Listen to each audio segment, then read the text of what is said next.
Yes, welcome once again, everyone. Cannabis News. I'm your host, Joe Klare. It's May 2nd, 2019. The show, as always, is presented by the Marijuana Times. Check us out at marijuanatimes.org. You can find this show, great articles, great writers, news, opinion, all that stuff about the cannabis community, industry, and beyond. marijuanatimes.org. I feel like there's like a frog in my throat. Hold on, stand by. See if that's a little bit better. Not really, but I will persevere. It's only a 10 or 15 minute show. I'm not going to whine about it, although I am explaining it quite a bit, so that's wasting time, isn't it? Today. We're talking about medical marijuana in Missouri, an update there. Also an update on recreational sales, a milestone in Massachusetts, and 420,000 users own this cannabis stock, according to the stock trading app Robinhood, which I've never heard of before today. I know it's just one of those many I'm really old moments that come more and more frequent as you get older. For you whippersnappers out there, it's coming for you. You'll read a story about what all the cool kids are doing, and you have no idea, you didn't know anything about it, and you'll feel the way I do. Very old.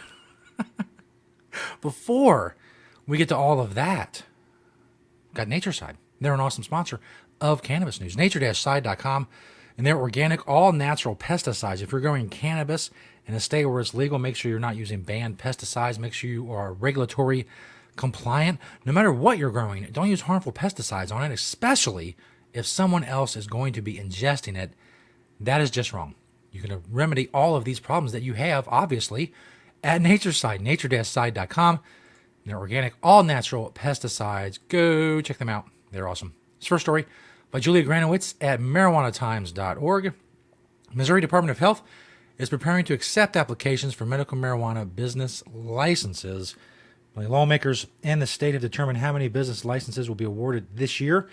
There will be a total of 338 facilities licensed in the medical cannabis industry in Missouri. That's 192 dispensaries, 60 cultivation facilities, and 86 facilities for making marijuana-infused products like edibles and topicals. This is based on the requirements of one producer and one cultivation license per 70,000 and 100,000 residents, respectively. An arbitrary number, but be that as it may, it's the way government is. With 24 dispensaries in each of the state's 8 congressional districts. So it's progress. I mean, obviously, I'm not going to sit here and do a long rant about, especially because I seem to be losing my voice inexplicably right now as I do this show. I'm not going to make a big deal about the arbitrary numbers. I mean, the market should figure that out. Obviously, demand for marijuana is not going to be exactly the same in each of the state's 8 congressional districts. That's not how consumer demand works, but it's progress. It's moving forward, and it's going to allow sick people that couldn't get access to cannabis to get access to cannabis. And in the end, that's a win. And the faster they move toward that, the better it'll be.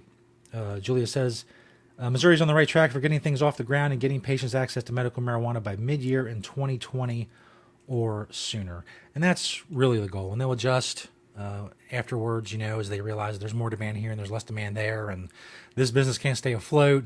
And then they'll try to make adjustments, but then by then the adjustments will be too late because consumer demand will have changed. That's what happens when the government tries to plan an economy. So it is what it is. But it's progress. It's not ideal progress, but no, nothing really is it? This next story from masslive.com. Massachusetts recreational marijuana sales top $100 million. This is according to new sales data from the Cannabis Control Commission. As of April 30th, the industry reported selling $104 million worth of products since the first store opened for recreational sales in November of 2018. Helping marijuana reach that milestone was April 20th, of course. In the week of April 17th to the 23rd, marijuana shops sold $7.7 million worth of products, compared to $7.1 million the previous week and $6.2 million in the next week. So a milestone in Massachusetts as more supply comes online, which again is a good thing. Progress, more cultivators, more growing, more marijuana, more cultivation facilities, more processors, more deliverers, more retail shops, dispensaries, pot shops, weed havens, whatever you want to call them, more of them.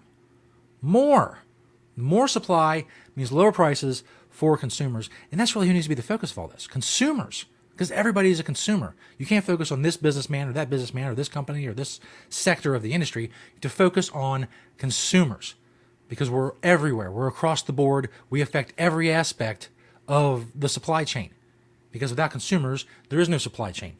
There's no need for it.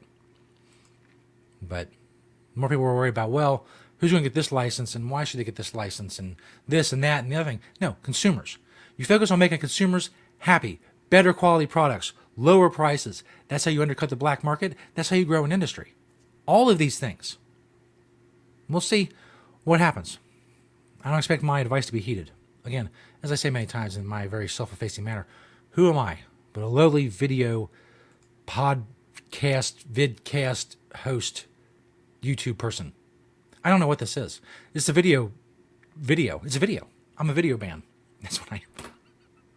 I'm a video man. I figured it out right here on the air. That's fantastic. This next story. Last but not least. From Business Insider, Robinhood says 420,000 users own the marijuana stock Aurora Cannabis. It's apparently all the kids are the rage about the Robinhood app. You can invest in industries and stocks. It's crazy. I never heard of it before today. Where have I been? Well, I've been busy being old. That's what I've been doing. Aurora Cannabis has extended its 3-month streak as the most widely held stock on the free trading app Robinhood, which is popular among younger users. Last week, more than 420,000 Robinhood users held shares of the cannabis company, which took the top spot from Apple on January 31st. Now, I understand this is just young people, but I mean, young people, they know Apple. They're familiar. They're familiar with the brand Apple. They might be interested in buying some stock. They know what iPhones and iPads and iMacs are, and watches, Apple Watches and whatnot. They're aware of this company, so it's not just because it's a young person's app. It's the massive potential of the cannabis industry. Unlimited. I don't know what the limit is. I mean, obviously it's not unlimited. Obviously there's a limit somewhere, but I don't know what it would be. The limit is going to come from government restrictions, regulations, taxes. There's no limit to how big the cannabis industry could become in regards to comparison to other industries. It could be huge along with, the car industry and the phone industry and those type of things. The fast food industry. The marijuana industry could be exactly like that if it's allowed to do so. Cannabis stocks appear to be the core holding for millennial investors, with Aurora rival Kronos taking the 5th position. GE, Ford, and Apple are also in the top 5 holdings. So the reason for Appolarity's popularity is not clear, although it does have the lowest nominal stock price of the major cannabis companies, potentially increasing its appeal, which I'm sure it does, obviously. The lower the price puts upward pressure on demand. Anyway, the cannabis market is rapidly evolving, with reports that the U.S. Congress may consider federal legalization. Again, going back to the potential of the cannabis industry. Since 2019 so far, Aurora Cannabis has posted an 82% gain, while rival Kronos is up 45%. Incredible growth potential in the cannabis industry. And we can talk all day about policies and social justice and law enforcement and so on and so forth. But the only way the marijuana industry, the legal marijuana industry, is going to survive is investment. The only way it's going to grow is investment. People putting real money. This is real money. 420,000 people putting their hard-earned money into a company so that company can grow. And that'll grow the industry. More investment is the key. And anything that drives away investment is going to hamper the ultimate ability of the cannabis industry, the legal cannabis industry, to grow. Continue to follow those stories and more here at Cannabis News. Thank you to Natureside, Naturesidecom, and their organic, all natural pesticides. Thank you all for watching and listening, liking, sharing, commenting, all that stuff. Check us out on marijuanatimes.org, YouTube, Vimeo, Apple Podcasts. We'll see you next time, right here on Cannabis News.